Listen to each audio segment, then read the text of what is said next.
channel asibu yeba viewers mayam di ko kunjai aduga message result ki numi ko kangle photo contest ki ado asigi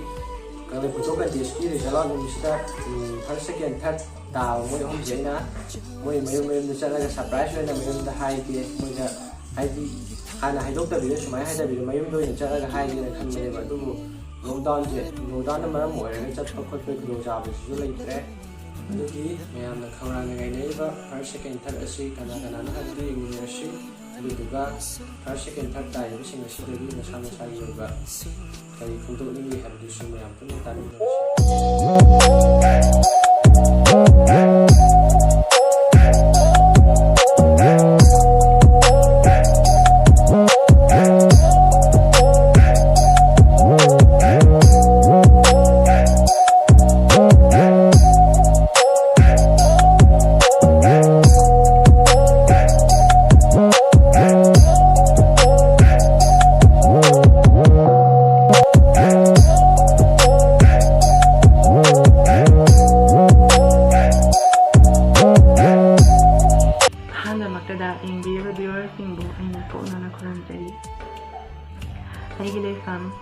Sawol tong badagi ni ay gaming na Dolly Chongtham ay survey number 11 ni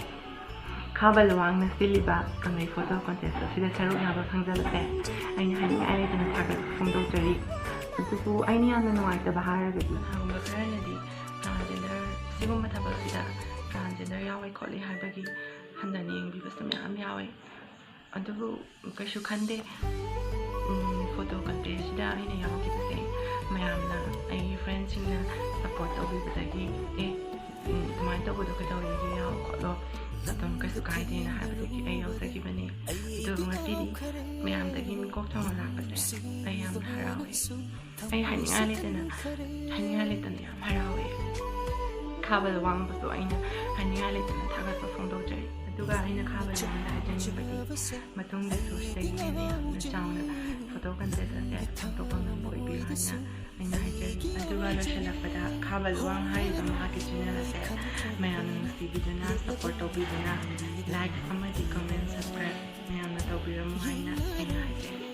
Sida mayam ko muna kurunjari ay yung sarungjam ay rasam na rasam